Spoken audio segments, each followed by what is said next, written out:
Welcome, family, to another edition of T-Lims Presents The Bridge. We want to welcome everyone.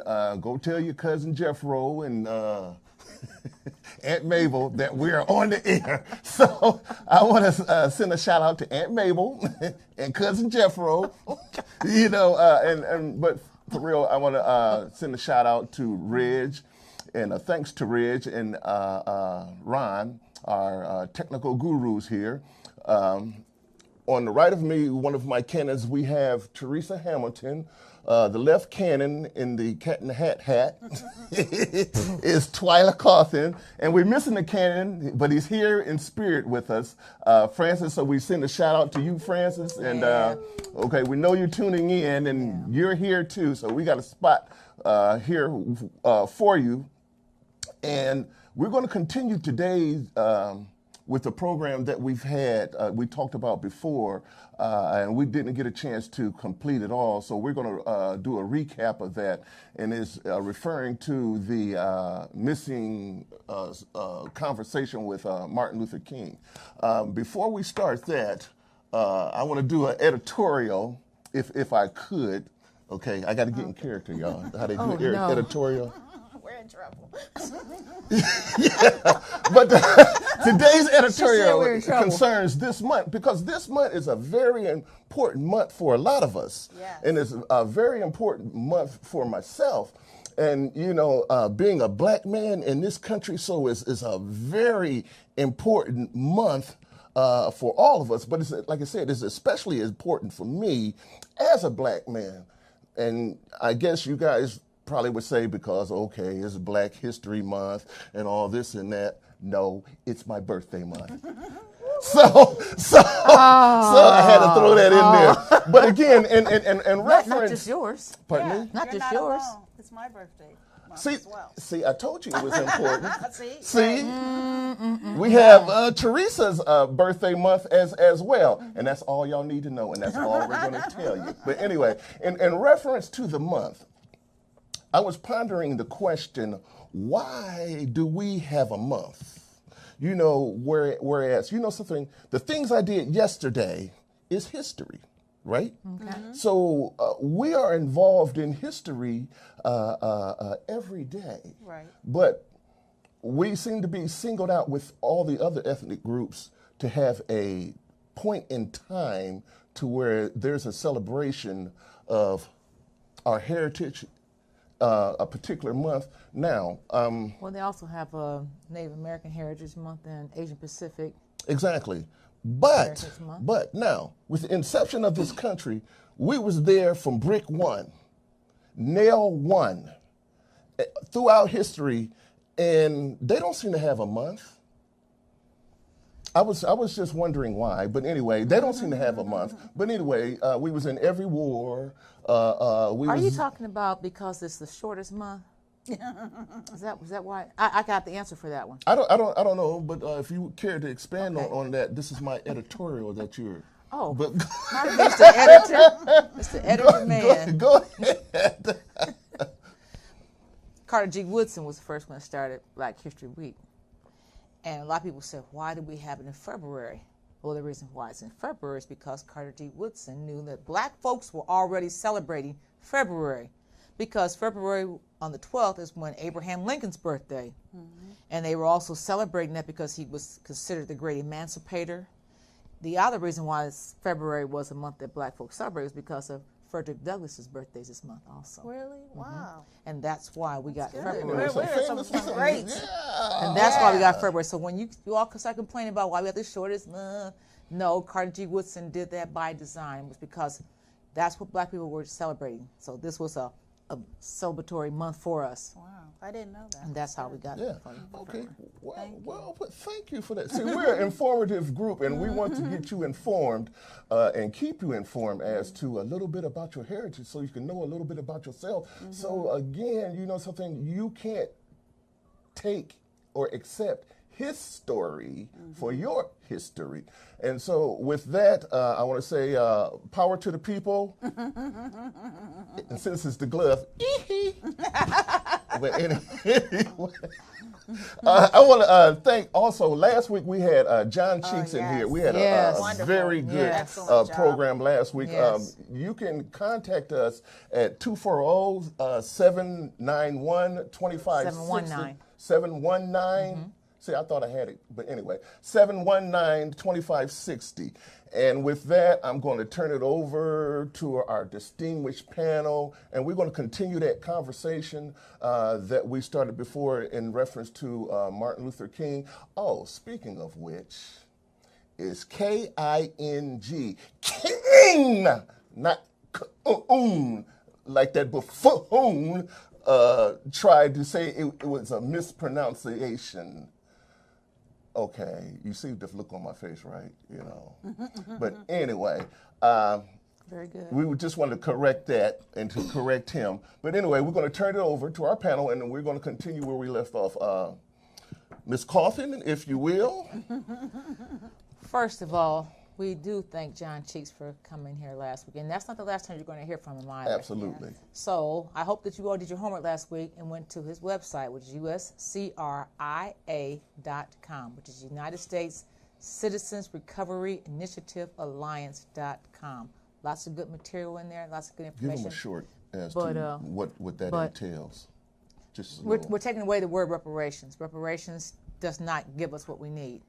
As he stated last week, in order for us to reparate, we'd have to go back to the original source, which means we would have to storm the coast of West Africa, and we would have to actually go there and try to reclaim lands that we probably would have had if we were still, if our ancestors still were there.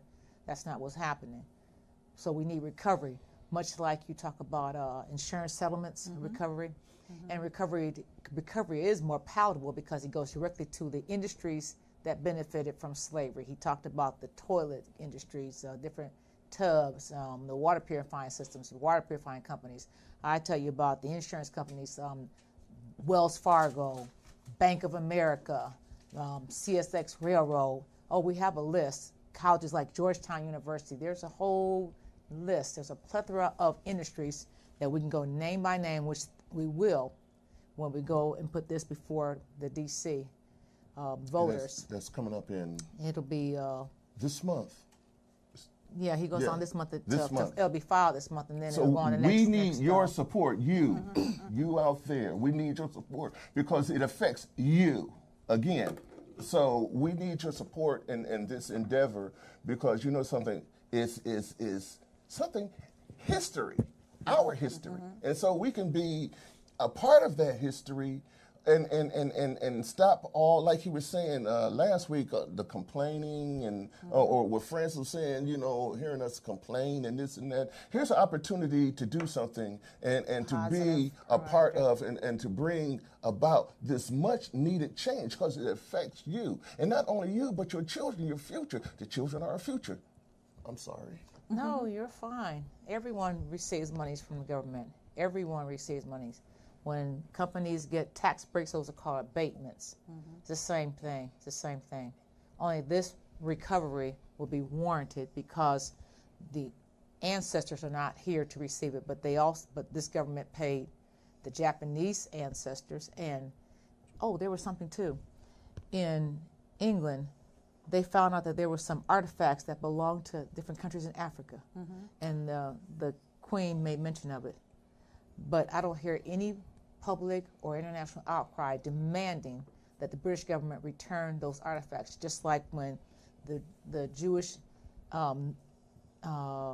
citizens and members of the Jewish community and who are there still tracking down These properties war around the Nazis globe. and, And we're just set on helping this one group. I don't see the same assistance. So let's be fair about how we're weighing out recovery, reparations for them, recovery for us. Let's be fair. But it's very quiet, and I notice this. It's just too quiet to me for the international community. So that means it's up to you. Yeah, man, speaking of which, the international community. Now, we have always been there for you. It's time for you to be there for us because y'all know the truths behind what went on during that time. But that starts with us. Well, of Right, course. that starts So with us. we need That our starts with involvement. Do I have to do the mirror again? Oh, I don't care. look, there was something you were talking about Black History Month, and I have been pondering this thing over too. I really think that we need to broaden this sentence out and make it African/DOS History Month.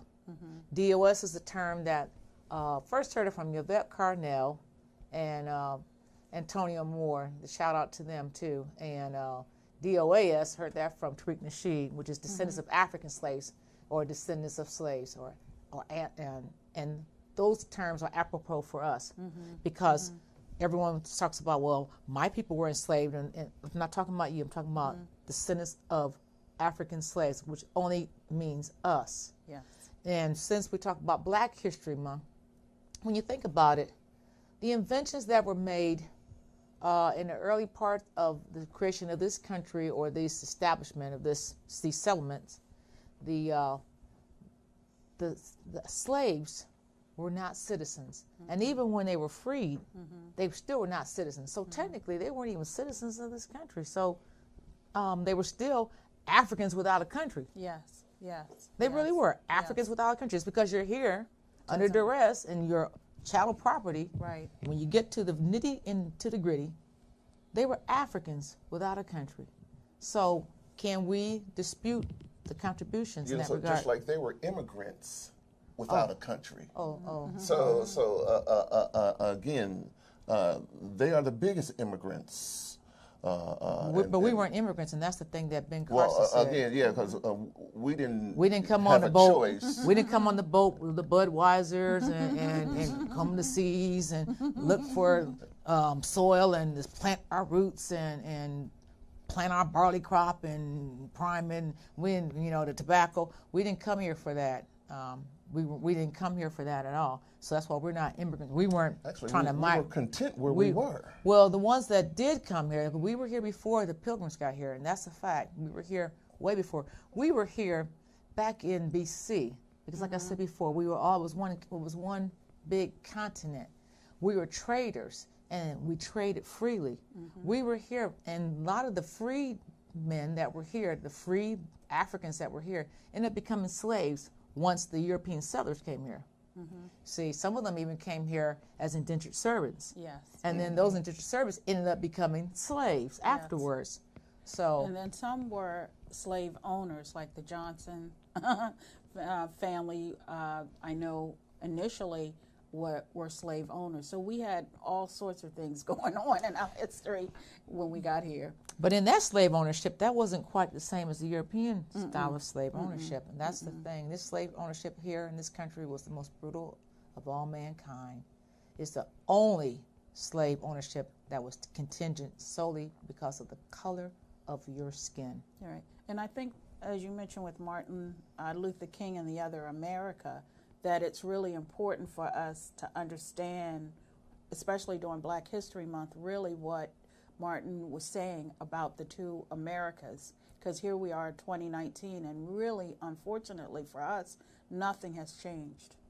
Speaking of that, let's start with some stats, and I'm going to read these because I don't want to make a mistake on any number. So if someone called later on and said they were wrong. The Pew Report of 2018 says that of the adult population in the United States, 64% are white, 16% are Hispanic or Latino, and 12% are Black. But if we look at the numbers that are incarcerated, 33% are Black, 30% are white, and 25% are Hispanic or Latino. And according to the Bureau of Prisons, so we got the receipts, there are 9 people that are in prisons in America that are under the age of 18. Wow. 9. And there are 64 people that are in prison in this country because of breaches of national security. So how do you justify, okay, I'm not talking about the wall. Wow. 9. Wow. But the majority of people that are in prison, which is 46%, are in there for drug-related offenses. Only 18% are in for weapons or aggravated assault, and 3% are in there for homicides. That's interesting. 3.3%. The statistics. So the majority are there for drug offenses, Yes. which now, because we have the opium epidemic, we're treating as what? Now it's finally drugs are, maybe you do need help and not, you shouldn't be sent to prison. Well, you know, that's interesting. Now, again, now with the opioids, who runs those industries? Well, they've been running. And again, in the 80s, who ran that industry? You know what I mean? So, again, when the 80 affliction was an epidemic or at epidemic proportions,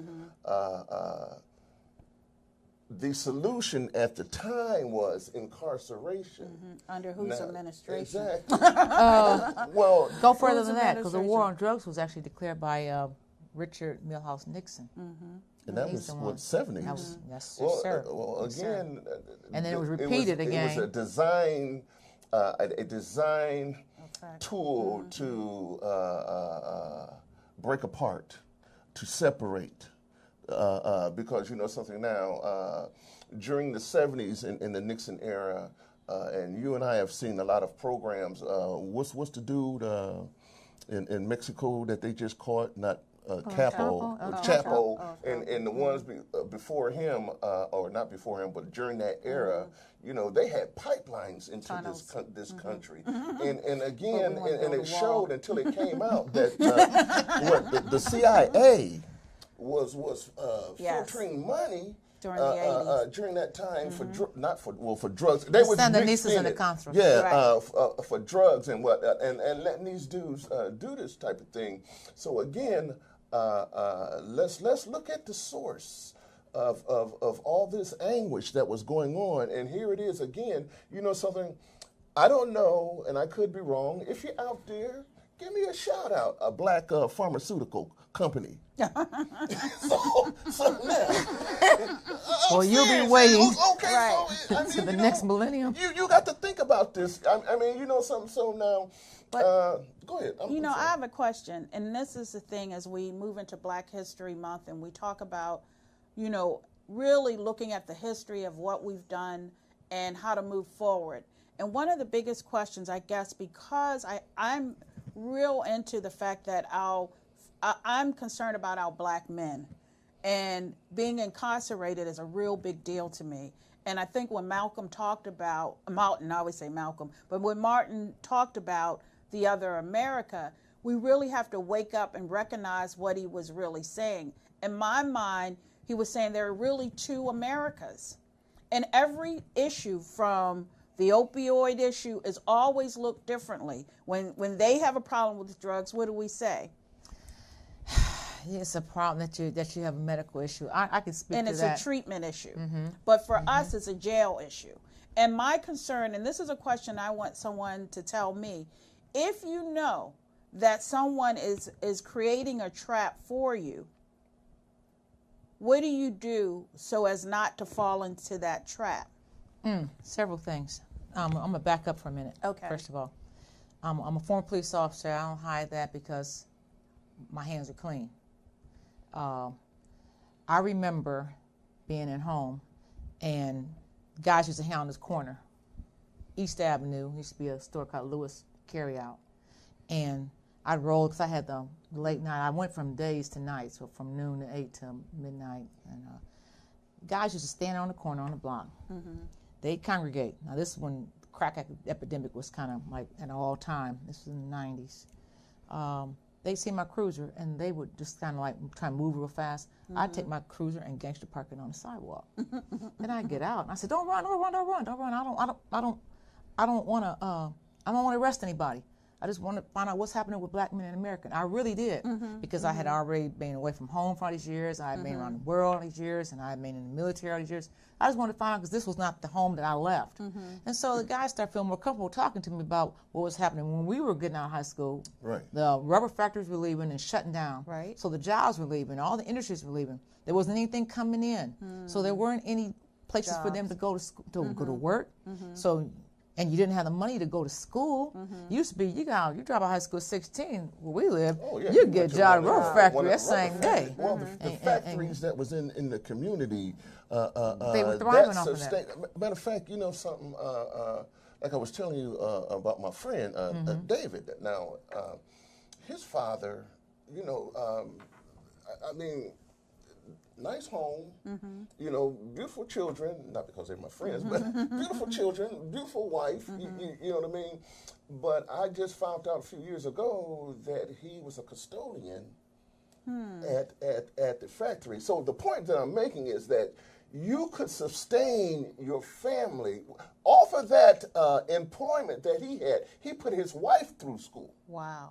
You know what I mean? So off of that employment, we were able to sustain a living for ourselves, and the communities thrived as communities. Used to be one of the richest cities in the world was Akron, Ohio. Yes. Rubber City, you know, Yes. Goodyear, Goodrich, Rubber Firestone, Cyberlane, Mohawk, Uniroyal, all those factories stuff were there. But these guys, they were standing in the corner, and they were telling me about these jobs that had gone and never came back, and nothing was there at all. And so I was asking, because I didn't know what crack was. I heard the name, but I didn't know what it was, and I never. So I'm listening to them talk, and they're telling me, well, because I don't have this, won't have that, won't have this, won't have that, won't have this. It didn't make it right in my head at all. Right. But what I found out was that one of those guys get caught with one crack rock would do so much time. The person got caught with powder cocaine. Now in the neighborhood, sometimes you see the Caucasian children would come from the suburb and come on there, and they ride around through the middle of the night, and they would ride around, and the minute they got arrested, they would tell on the person who sold it to them. That person would go away, do 18 months. They would go in a treatment facility. Yes, yes. So there was disparity there, disparity. right? And if they got caught with powder, bringing some powder to someone to cook whatever, they didn't get as much time as the person who had the rock. The That's actual right. rock. So there was disparity in this period because this was the poor man's high. Right. Black poor man's high, Right. but it was dumping into our neighborhoods. Right. Kind of high.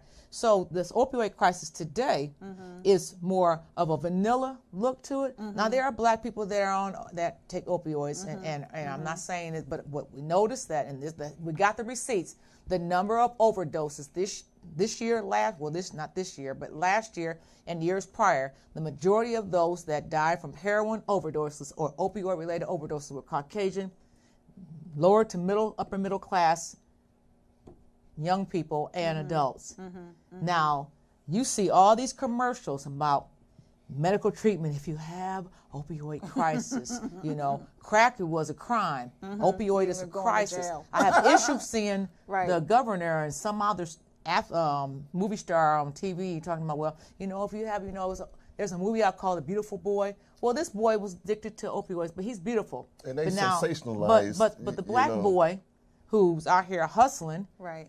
making money to be some Trying to tensions, feed people's his lives, family. actually trying to feed, because Yeah. some of them have parents that are locked Yeah. up, Yeah. mama's strung out. Right. I had children who dropped out of school because that's what they were doing. They were taking care of. I had one child. I used to meet him once a month and try to get some work to him, so that he wouldn't just fall away off the rolls. Now he's deceased now, but it was because I needed him to learn something. And I'm telling you, I had to go some crazy places to meet this child. So I guess my question is, how do we solve, now that we're in Black History Month 2019, how do we solve these issues and problems that we're experiencing?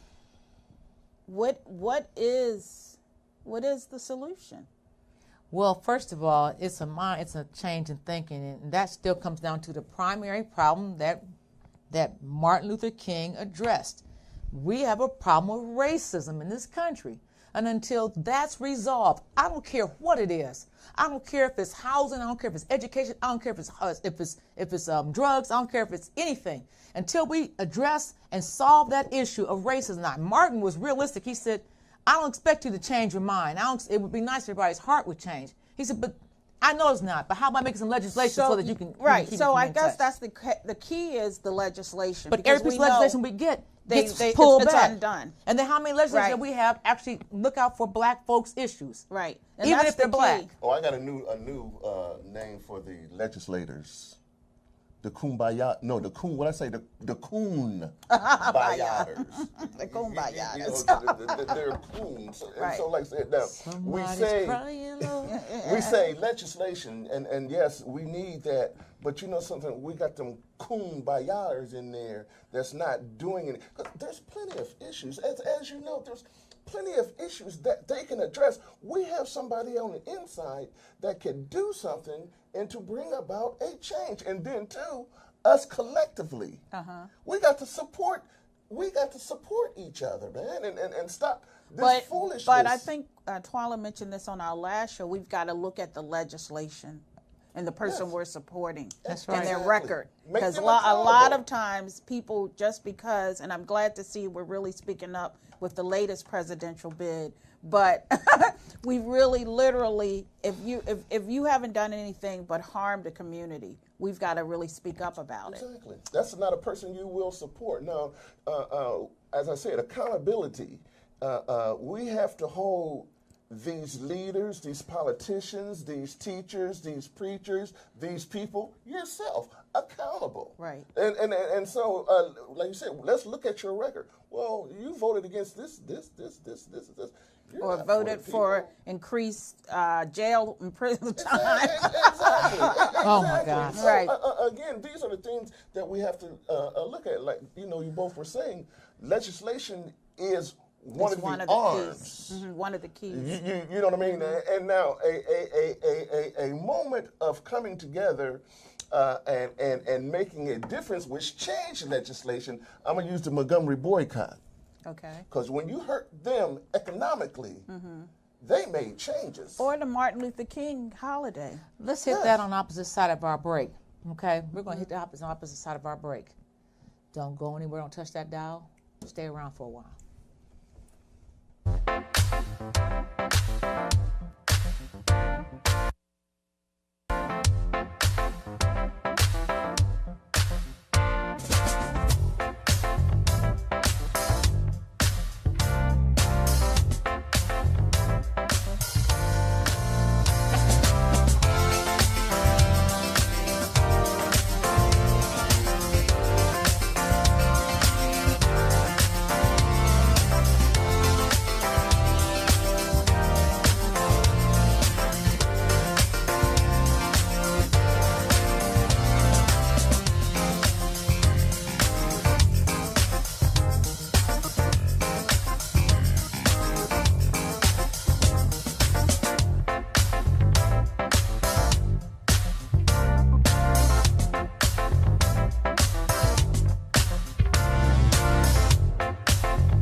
Back with you again. Here we are, back with you again. We're going to dig into this speech, and we're going to finish this up here. We're going to tie this all together with some marching orders for you again this week.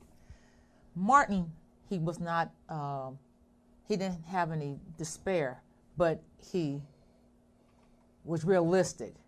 He still had faith in that something could be done. Yeah. He didn't have faith in the people Okay. who he initially had put that trust in. Okay. In this speech, he said that the two Americas are like this. There's one America where there's milk of prosperity. These are direct quotes. It's America of honey, of opportunity. Millions have food and materials of necessities for their bodies. In this America, they have cultural and education for their minds. In this America, they have freedom and human dignity for their spirits. In this America, they have opportunity for life, liberty, pursuit of happiness in all their dimensions. In this America, millions of young people grow up in the sunlight of opportunity. But in the other America, he says the daily ugliness transforms the ebullience of hope into the fatigue of despair. So it wasn't just despair. Fatigue means that was tiring. It drained you. He said, in this America, Millions of work-starved men walk the streets daily in search of jobs that do not exist. In this America, millions of people find themselves living in rat-infested, vermin-filled slums. In this America, people are poor by the millions. They perish on a lonely island of poverty in the midst of a vast ocean of material prosperity. That's a powerful quote. That's powerful. Well, you know, so there's a conflict. I mean, you know, since the land that's rich in America during that time, Yeah. we were so industrious and we were a powerful nation. You know what I mean? And why not share some of that wealth? I think it was interesting when he said that they were on this island of poverty, in this sea of prosperity, because it's like we're all shuttled in this one spot. He didn't just talk about for Black Americans, he talked about Mexicans or Mexicans, Puerto Ricans, Indians, other groups, how he said it, Appalachian Americans. But he said, but for the most part, this mostly affects the American Negro. He said that the American Negro was in 3 types of slums: race, poverty, and human misery. Race, poverty, and human misery. Race, poverty, and human misery. Can't change your color. Can't change your color at all. Although on paper, what I found interesting is that when you talk about the census, when they talk about the numbers of white people, they include Northern Africans, Middle Easterners. Oh yes, and those in Even in India. in India, they include that when they say white in America. And come to find out, this is the only country that counts those numbers in that number of white Hispanics. Right, right. Because working for research groups, we always had to make sure to ask, are you a white Hispanic or a Black Hispanic? And that's how you define yourself. And I remember I had a Hispanic woman working with me who really had a problem with that, because she said, we don't in our country even classify ourselves like that. Except the United States says that the ones in Spain, they said that the Spanish, anyone from Europe is considered white. Right. I find it fascinating because I was on in Cairo. I think I was in maybe I was in Sulla. A young man said to me something about, well, in order for them to be able to get in this country, the Egyptians that were his grandparents, they had to mark down white in order to be accepted to migrate here. Danny Thomas, the actor Danny Thomas, had to do the same thing, and he's Lebanese. Wow. And if you look at some of the old shows, they made a whole lot of racial comments to him. A lot of them calling him towelhead, desert camel humper. Wow. Oh yeah, when you go back and watch some of those old shows, you hear, it wasn't subliminal, it was very flat out.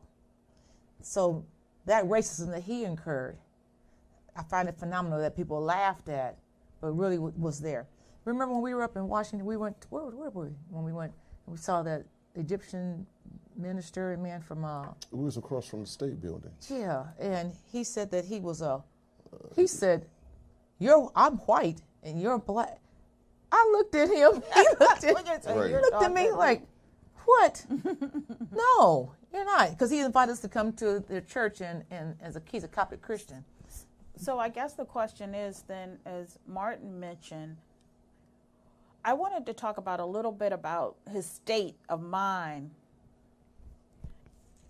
Martin was not the Martin of 63. Martin was not the Martin that marched in Selma. Because the one thing Martin did state in this same speech, he said, some of you all marched with us, and some of you all with us, you really weren't with us. You weren't for us, you were just anti-Bull Connor. You weren't really for the advancement of the Negro. You were for the advancement of sticking the fork in, so to speak, to Bull Connor. And that's why you all are on page with us now. He called them out. See, this is the speech that got him knocked off. This is the speech that got him killed. Yes, but I'm saying that this is the speech that got 68 King killed, because 67 King told Harry Belafonte he thought that he had marched into the burning fire, out of the house into the fire, because he saw no improvements. He saw legislation really didn't work, because the legislation that was written, the way it was written, it was balanced out with another law. So it meant Cancel whatever each other out. cancel each other out. So the Negroes still didn't advance. So he was calling it out. And what a lot of people don't know is that in '67, King had moved his family to Chicago. And they stayed in a slum, in a rat-infested apartment building. Wow. I didn't know And that. they end up helping the people there. They told the people, don't pay your money to your landlord because he won't honor these conditions. They had rats in there. Doors were off. You could walk in people's houses because the doors weren't even on the hinges. So they took the money and put it in escrow, and they ended up buying paints and doors. And he and his family physically helped do that. They helped develop a housing association for those people so that they could have fair housing and a clean, safe place. Well, I think Dr. Claude Anderson is going to be on the show, correct? And so when he comes in his book, Power Economics, the thing I love about him the most is he comes up with similar concrete solutions to a lot of these issues that Martin talked about. You know, Martin was very, very concerned. And I'm of the belief, and this is my own personal belief, that I've seen the legislation, we get one law and quickly that gets changed. And especially the Voting Rights Act that was recently. I mean, it's like every time we make gains somewhere, it's like the rug gets pulled up from under you. So unless you start to really help one another, it's kind of like a house and a family that you really have to look out for the needs, economic. Because I remember as a kid, we always used to look out for each other. That's how we made it to the next level. Absolutely. And if we don't start galvanizing, if we don't start, I know the Bridge plans to have meetings and sessions where we really talk about these things and solutions, both from a political, social, economic, and spiritual, because you've got to have a moral compass. And that's one of the things I loved about Martin, is he had that moral compass, and he could see clearly what was happening and speak to a lot of those issues. That's what allowed him to do, because of that moral compass, to accomplish a lot of the things that he did accomplish. Supernaturally. Exactly. Supernaturally. Because, you know, the deck was stacked against him. Yes. You know, I'm thinking about, you know, you playing a card game. I'm going to use a little simple game everybody knows. Pity Pat? Pity Pat. Well, I can't use Pity Pat because you play Pity Pat and they got a deck full of jokers. So What kind of cards do you? Okay, I know there's, but I couldn't think of another game. But anyway, but any game, Spades. But they got all the Spades. jokers. Right. How many books you got? Right. You know what I mean? But okay, but you know something? The deck is stacked against you. And then they had a deck in their back pocket.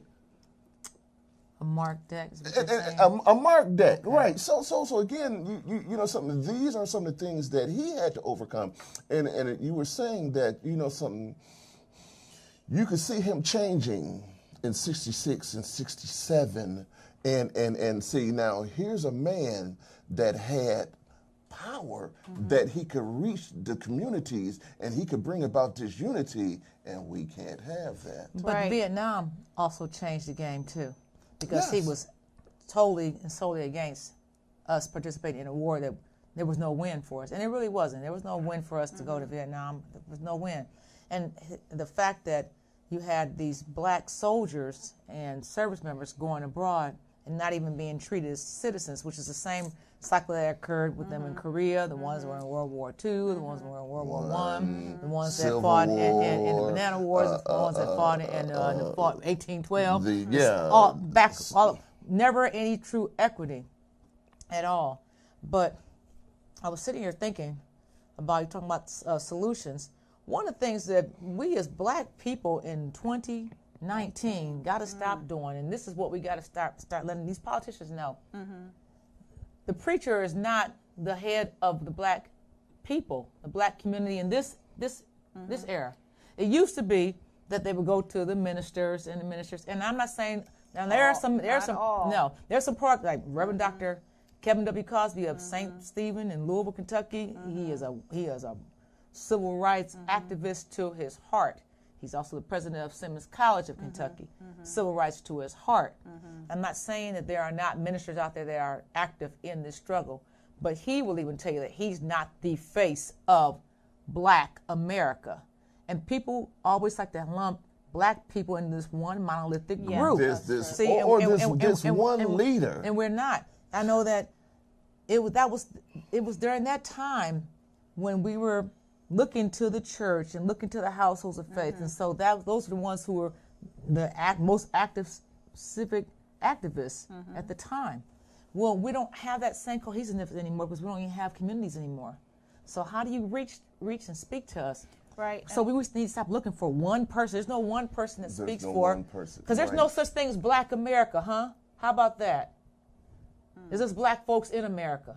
There's no such thing as Black America. So let's kick that one right off the side. Well, There's that's no one such of thing. one of their No more. titles. You know, and Well, like we I absorbed said, it as a title. Like I hear Black stop Twitter. There's no such letting thing as Black somebody else Twitter. label you. Black You Twitter. know, What is that? We Black were Twitter. we were colored. folks on Twitter. We were Negroes or colored. I don't know the order, but you know, it was a bunch of names, and so now I guess now and now we're African Americans. What will we be in the next millennium? Nope. Nope. You know what I mean? And they are. Oh, it sounds like a good idea. Yeah, let's go by that. Those are the kumbayas. Well, it's And identity so crisis. We do have let's identity take- crisis. in We this do country. have one. We have an identity crisis in this country as black people. Exactly. We have an identity So they crisis. get a kumbaya That's part of the- to say something, and we're all supposed, like when Jesse said, let's make Ebonics the national the language. national language for blacks in America.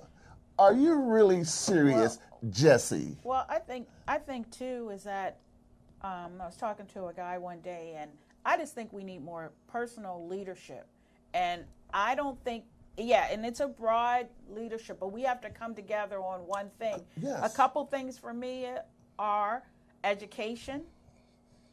I don't want to see my son go to jail for no crazy reason. I don't want to see my son killed by a gunshot from an officer that's supposed to be protecting me.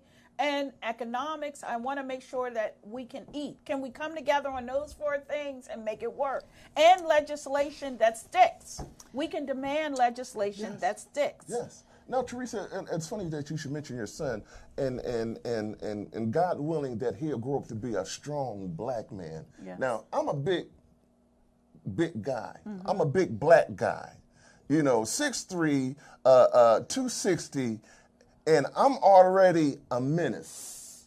Now, your son, as small as he is, and see, now there's no age range now. Right. He has a target on his back. Yeah. Why? Yeah. Why? Yeah. These are the things that we need to change. These are the things that are collectively that we need to change. Get that bullseye off my son. Right. Get that bullseye off my grandson Right. or my daughter. They're killing men, women, and children. And the thing I notice about a cancer is, yes, in the black community, as Malcolm said, is race, is poverty, and the third piece you mentioned is that it starts to spill Human over. misery. Human misery. That stuff is already spilling over, as I can tell, looking at history. We're not the only ones experiencing it. Yes. We experience it to a greater degree. But that's what happens when a cancer is not dealt with properly. It keeps spreading. Education. I want to hit on that real quick. Having taught in school, had a sixth grader who couldn't read. She was in my class. She couldn't read. She could not read, but she had been passed on. You parents who allow your child to be passed on through this thing called social promotion, you're doing a disservice to your child. Social promotion means that my child is too old to be held back. I don't ascribe to that. I remember when I graduated from high school, there were two guys, I remember, they were 20 years old. They graduated, but they graduated. They had flunked along the way and flunked again along the way. But they plugged it out. They were no longer eligible to play sports. But they finally But made they- it. Yeah. That's but good. they graduated. That's good. Yeah, they That's good. graduated, and but social promotion is socially unsatisfactory for your child, and I know this is more in the black schools, the black communities. We're so socially aware that we're educationally deplete. This child, I had to talk to her mom and ask her mom, would you please allow me to keep your child back for a year? And if you let me keep your child and let me have her for a year, I guarantee you if she does what I show her to do, and we work together as a team, she'll be able to graduate on time. And the only reason why she wouldn't graduate is because she slacks off. The parent was in agreement with that. The principal at the school called me in because I had 4 children and I had marked that too, but I had talked to the parents first. And I also had them come to my summer school program. The principal was more concerned about the attrition number of the percentage of children being promoted, because I was the only one in this building that was holding children back. Because I talked to the parents and I told them, I said, let me say this. If I ever taught you, you know that I treat you as if you were a child that came out of my own womb. If I overcoached you, it's the same way. You can call and let these people know. So I treat them like they were my own, from the front to the end. I didn't want anybody to do this to my own children. I knew what side of the world was waiting on them. I left from the law enforcement side to come to the education side because I got tired of locking up people's children and picking up these bodies on the ground. That is draining, especially when you know their parents or grandparents, you know the family members, and then you got to be the one to go tell them, and then they're asking you the question, why and how, and you don't have the answer, and you just have to sit there and just let them cry, trying to hold in your own tears, because you can't let that out. You have to be strong. So education is a big piece. Right. But our schools are substandard because our schools are still financed through property taxes. Now, they already said that was unconstitutional, but no one's challenged to do anything else about it. You got all these new charter schools open up. Charter schools are private schools. I worked in charter schools too. I went from charter school to public school because I had to see both sides, see how it all worked. And the charter school works in the poor neighborhoods because they pick up the children. Parents don't have to worry about taking them to school, feed them, have after-school program, take them back home. For a lot of the parents in our repressed neighborhoods, that's a benefit for them because they don't have the money or the opportunity to have children in these daycares because they age out, these programs. So, and then it's also, too, the education problem is that we have a lot of young parents who never finished high school themselves. So it's kind of hard when you're talking to a parent who may be 13, 14, 15 years older than their child, and they're still having children. Right. So, and then their child ends up having a child before they get out of high school. So then you have a grandmom who's 30, 31, and Have she to has break that cycle. and see, so You really have so to break that so cycle. Right. so That's a good point. that hurts us And too. I think that's part of the education piece of But we can't get it until we find a way to have it properly, till we have a mandate that's enforced to make it. See, every school has the same testing right. instrument, but every school doesn't have the same books. My children went to very good schools. I used to take my children's textbooks and make copies of them for my students because we didn't have the books. Well, I would start one step beyond that. I think we need to be able to create, some of us that are educators need to create some of the questions, because there's a lot of social bias in some of these questions as well, which causes kids not to, they can know the information, but if it's worded in a weird way, and I have seen some of those questions, the kid isn't going to be able to pass, and we know this. Also, too, Go ahead. the test instrument is flawed all the way around for several reasons. It's One, biased. and not only is it biased, here's the thing. At the beginning of the school year, I always did this VARC examination where I try to find out my learning styles of the students. And some of them are kinesthetic learners, some of them are visual learners, some are auditory learners. So, but the test instrument is the same. Right. So if your learning style is different, but your test instrument doesn't match your learning style, I still can't pull out how you learn. I used to give children oral exams because some of them just couldn't process it on paper. I asked them a question, okay, yes, but that was for me. Right. But once they left me, they didn't get that. And I've always said that I thought you were on to something with, Twala has given exams that or testing that would look at different learning styles. I think that the way we learn is very different from how others learn. I think that we've been very clear on that. And most of the classroom settings are plain out boring for us. And they shouldn't be.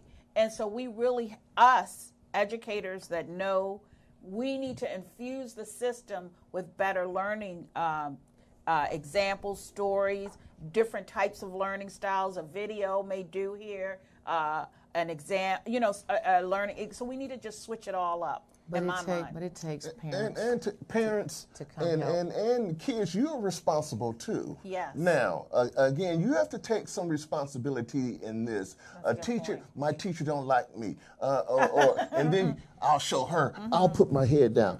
I don't care. They don't care because you got your head down. They already got their education. Get yours. Right. And then And you fall further and further behind. But I think that kids will take responsibility when the educational system has a little bit to do with them. Well, it's and- Just and a little bit. It is flawed. No, You know, it's is hard. flawed. I always had trouble reading Pippi Longstocking because Pippi Longstocking didn't have anything I could identify with. And I remember as a kid saying, gee, I wish I could just get some books. Thank God for Maya Angelou that reminded me of myself, because that's the key. And they know this. Of course. Well, when you have course. a national graduation rate of 69% blacks, 73% Latin Hispanics, 86% white, 1.2 million students drop out of high school, 25% of them fail to graduate on time. Out of that, 32 million Americans cannot read. This is supposed to be the greatest nation in the world. 14%, that's 14% of the population can't read. Of that 14% that we say that can't read, let's go to the other ones who can read. 21% of them read below 5th grade level. Talking about adults. And there are 19% of the high school graduates in America who can't read at all.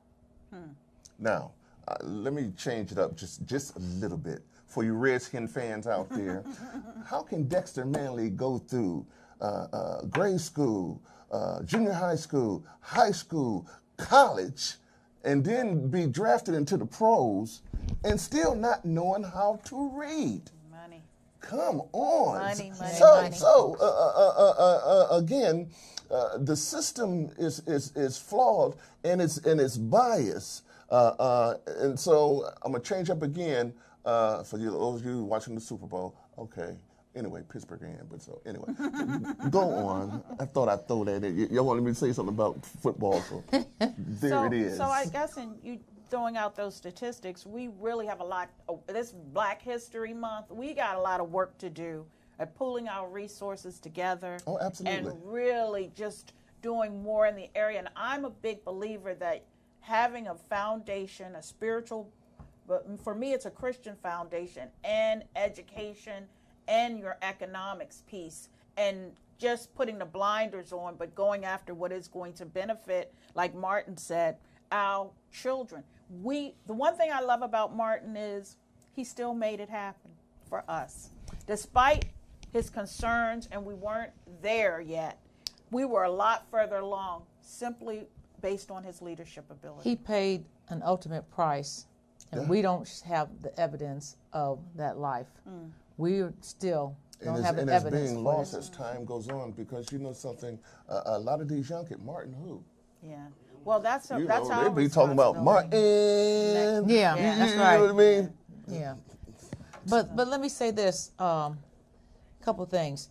Umoja House and Appeal, UMOJA House and Appeal, AP, or capital AP, capital PEAL. Yesterday, and on the first and third Saturday every month, they have an economic collective where you can go and purchase purchase items that are made by blacks, owned by companies. Oh, We yeah. get our That's detergent good. from there. You got Right. toilet paper there. You got soap, Toiletries. Wow. black toothpaste, That's good. food. But it's at 2015 Bunker Hill Road, Northeast in Washington, D.C. I urge you all to go out there to support Please these folks. support So them. we need to support each other. each We need to other. support Yes. each other. Yes. Also, coming up on the 27th of February, the VFW Post 9619, which is located at 6527 Suitland Road in Morningside, Maryland, is having a veterans resource. It's hosted by one of our future guests. She'll be here at the end of the month, Infinity Speaks, and Marilyn White. Infinity Speaks is an organization that's owned by a black female veteran. Her story is compelling, and her business helps veterans. This resource will be available for all their veterans. You can come there, find out about how to acquire your DD-214s, how to file for disabilities, how to upgrade your disability rating, housing, education opportunities, all types of things. And then there's other things too, support groups, there's vendors. Everyone there is a veteran or veteran-owned, veteran-sponsored. Please come out to support. We would like to ask you all, as marching orders, first of all, we want to thank our sponsors, the Sugar Foundation, thesugar.com, Sweet Unity Farms Coffee, ExodusHouseATL.com, ImaginationPressOnline.com, and 5orangeclothing.com, and of course T-Limbs for sure. But this is the marching order that we have this week. We talked about these two Americas, and we know that we live in these two Americas. We're talking about we need some solutions. We don't have the answer for solutions, but we together have the answer. Do I need the mirror? So what we need you to do, We need you. we need you to subscribe, You. we need you to like, we need you to share this video. That's number one. Number two, we need you to put into the comments section, either on this page or either to our site, connecttothebridge.com. You can find us on Facebook, Connect to the Bridge. You can find us on Instagram, Connect to the Bridge, and on Twitter, Connect to the Bridge. We need you to go to our page, our website, put your name and information, because what we're trying to do is we need to collect everyone together, because we're going to have a summit. We want your spiritual leaders out there. We want your business leaders out there. We want your educators out there. We've got to come together. And so young folks, we want your opinion. You are a part of this, so we want your opinion. We want you to participate. We need you, because we need each other. And that I strongly urge you. Don't just sit and watch and enjoy, or sit and watch and comment and sit Wait, and watch be a and part of. complain. We're asking, we're reaching out to you. We need you to reach back. We don't care if you're local or if you're long distance. We have all this electronic technology that we can actually reach out to everyone. Just having that said, we'd like to thank the panelists today. We know we're going to be excited. We have someone coming next week. Yes, we have Miss Shania Baldwin. She is an author of Let's Get Matched, Not Just Addicted to Love. And she's going to be talking about us, since February is the Love Month. She's going to be talking Such to a good us month to be born. about what we can do to help us love ourselves first, so that we can love others. We'll see you next week. Don't forget, this is also the month that our civil rights leader, Malcolm X, was slain, on the 21st. Keep that in mind. Ron, take us home.